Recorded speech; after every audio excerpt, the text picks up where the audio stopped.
Hi guys, for today's vlog. Nag-aya nga si Habi na umalis para makabili na nga raw ng mga gamit ng mga bata. At next month nga ay pasukan na naman. Katuwang-tuwa nga ang mga batang ito na nag-aya ang papa nila sa kanila. Kasi nga minsan lang nila makasama ang papa nila kasi nga busy sa work. At wala nga din itong day off. At yung pinaka-day off nga lang niya ay kung mag-change shift sila ng kapalitan niya. Kaya't maswerte na nga lang sa isang buwan na makalabas kami or makagala kami. Eh di wow, laking tipid. Mas maganda na nga lang na lagi na nga lang nasa bahay at makakatipid nga. Kaya lalabas nga lang talaga kami lahat kapag merong okasyon. Di kaya naman ganyan may bibili mga gamit para sa mga bata. At ayan nga si Kate, tatay-tahimik nga lang yan dyan. At mamaya nga ay naku, napakakulit niyan sa mall. Panay takbo sila ng kuya niya, naghahabulan lagi. Pagkatapos nga naman yan, pag napagod nga, ay naku, magpapakarga na naman sa papa niya. At paiyak-iyak pa yan si Kate. Kung pwede nga lang, nakadaling ko kami lumabas. At mag-ikot-ikot man lang, para naman malibang itong mga bata na to. Kasi nga, puro na nga lang sila cellphone pag nasa bahay. At alam naman nga natin na bawal nga na sobrang ma-expose sa mga bata sa cellphone. Fast forward nga guys, at nandito na kami sa Quiapo. At bigla na nga lang ako napusigaw dyan guys dahil nga, naku, muntik na, madapa ang buntis kaka-video. O ano ka, vlog pa more. Buti na nga lang at hindi ako natuloy ang nadapa kasi nga nakabalance pa ako. Pero siguro kung medyo malaki na ang tiyan ko, naku, medyo delikado guys.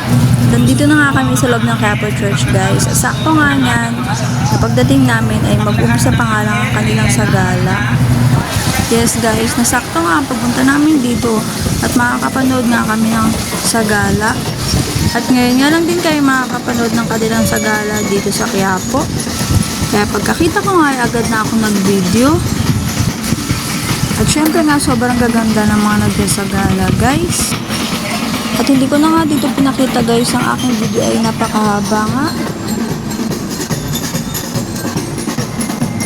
At dito nga ay nag-ikot na nga kami sa mga pandang mga pagkain at nagugutom na nga ako. Sa sobrang dami, iba't ibang pagkain na natin dito ay di ko talaga gugutumin. Pera nga lang ang kulang. Pati na nga rin mga prutas ay madami nga dito guys. At saka gulay na rin. Bali nga ang paborito kong bilhin dito ay ang palamig na dragon fruit. At sobrang siksikan nga ng mga tao ngayong araw na ito. Sa tuwing Sabado at Linggo nga ay maraming tao dito guys. At depende na nga lang nga kung merong okasyon dito. Bali nga yung tag 50 pesos nga ang binili kong palamig na dragon fruit dyan. Fast forward na nga ulit guys at naglakad-lakad na nga kami yan papunta ng mall para makakain na nga kami at nagugutom na nga kami. Kaya nga at sa mga inasal na nga lang kami kumain. At wala na nga hiya-hiya guys at nagkamay na nga rin ako. At masarap nga kumain sa mga inasal syempre kapag nakakamay. Talaga naman masarap talaga ang manok sa mga inasal, mapapakamay ka talaga. Kaya napa-extra rice pa nga talaga si buntis dyan.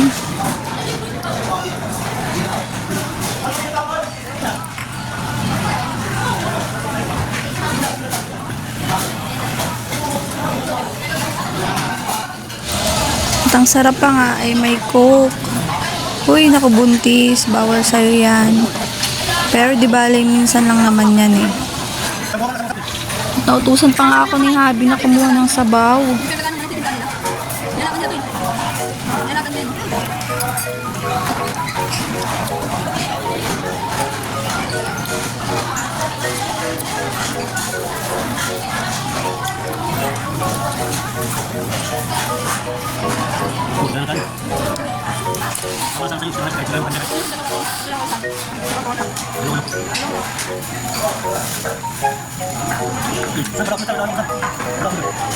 At dito nga ay hindi pa nga hinahatid yung order namin na halo-halo. Kaya napatingin na nga ako sa resibo kung nandun ba ang order namin halo-halo. At nandun nga. Medyo natagalan nga lang. Dahil sa sobrang dami ng ma-order nito. Isang halo-halo nga lang ang in-order namin. para kay Ate Sam kasi nga bawal sa kanya ang chicken. Yun lang ang kanya, halo-halo lang. Hindi na siya nakakain ng kanin. At sobrang naiinggit nga siya sa amin kasi nga hindi siya makakain ng chicken. Barbecue sana ang ordering ko sa kanya kaso wala na rin, naubos na.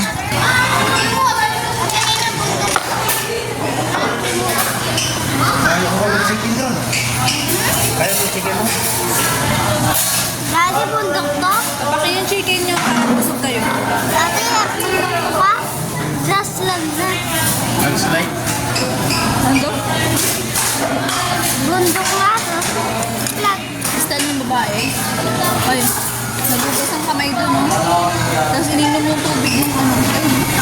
Ano ba eh? Yung mandurugas na nag-trend ko sa Facebook. Sana? Doon mo. Mandurugas yun. Naghahanap na siguro ng nanakaw.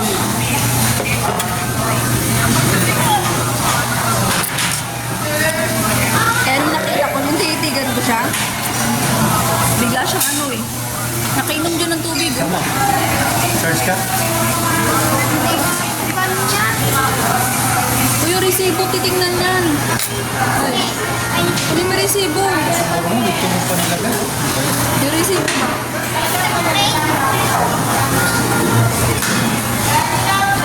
Sam, ano Sam? Ayun na oh.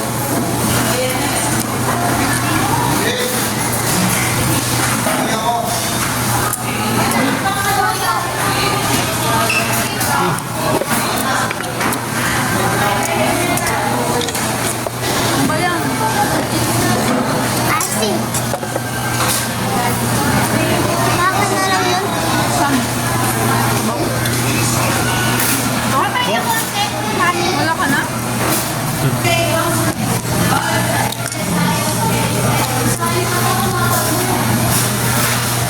Maraming babae ito. Saan pa naglalakbay yun? Alam mo technique niya?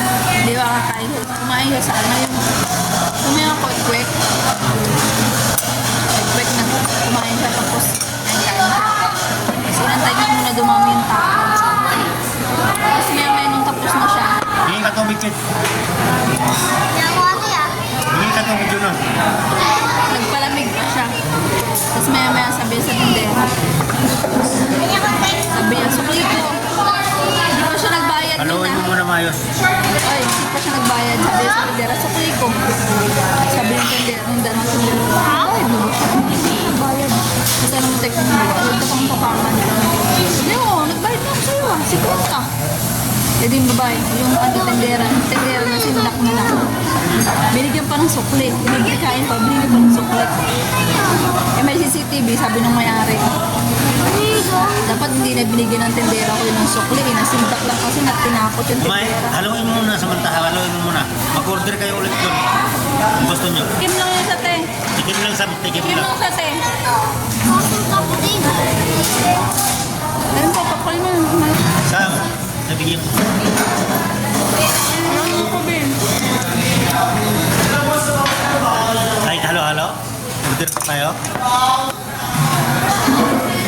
Ano, ibibigay kasi hati. Mas marami na kain chicken. Order tayo. Kunti lang na kilo.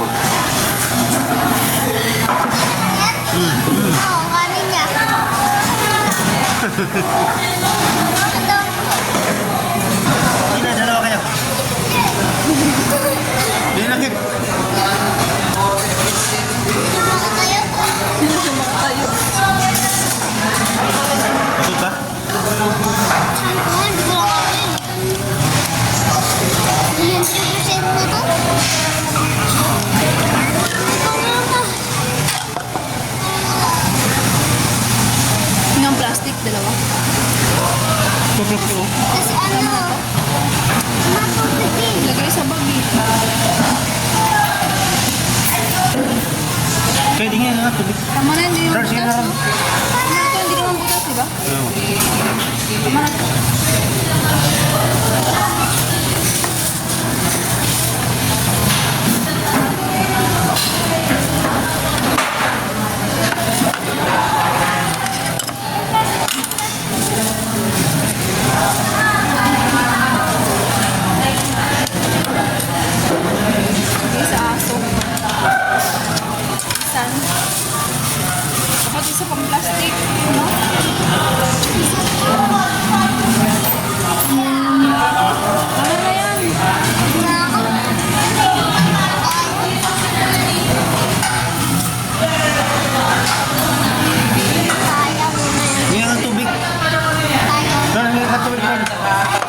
Rod, dalawang baso sabi mo. Kaya nga ano, bigla na dalawa. Pina! May... Lapit ka lang doon kay ate, oh. Labay yung pabig dalawa. Naiyak na siya. Ate, ano? Oo na, nandun yung... Ate, ano? Oo na, nandun yung tubig, oh. Ayan na, Rod.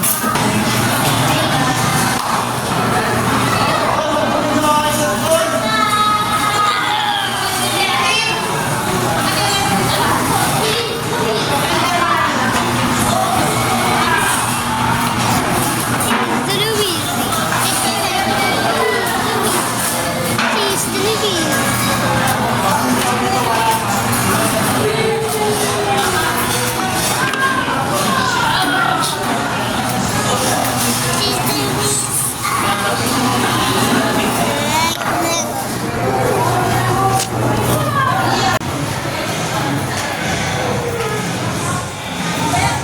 Saan sila, te? Saan sila, te? Saan sila?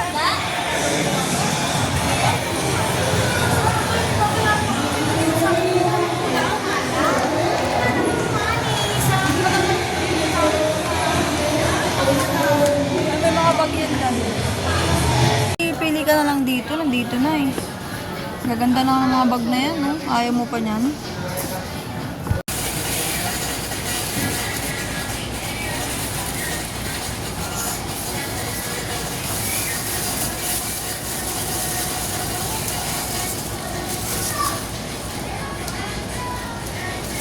Wala absent ha? Absent ha? Grabe. Grabe yung bag niya. Kanya pa lang magkano na.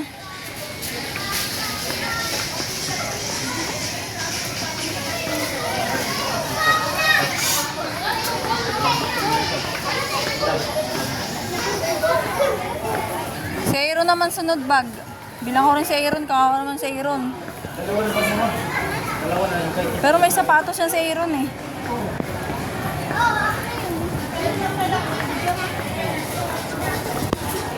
Uy, para kang ano dyan, timangers.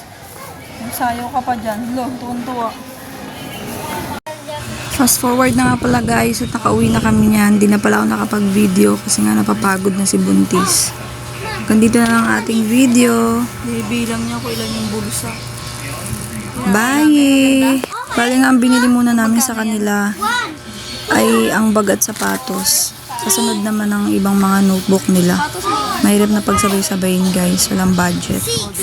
Si Kuya Aaron nga ay sapatos nga lang ang binili namin. Sa sunod na lang din ang bag niya. At tuwang-tuwa ang dalawa na yan kasi nga medyo pricey ang bag nila. Pero okay lang kasi mas matagal naman nila magagamit mga ilang taon. Kasi nga matibay. Sapatos mo ron. Ito, Paul.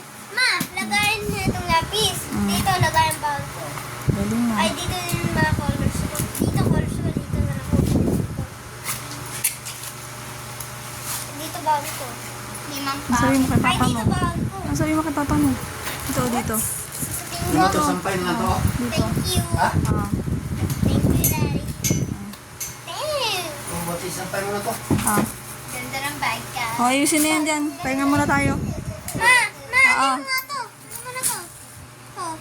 Walang absent ha. Ano na? Ay, aral mabuti ha. Walang absent ha. Ay, sige, diyak yan. Mamahal ang mga gamit nyo. Ma. May sukli yan ha, may sukli. Ito, hulaan niyo magkano to. Malaki sukli niyan. Hulaan niyo magkano to. Gago, ayun yun na Uy, naman. ay Ito? nagmana naman.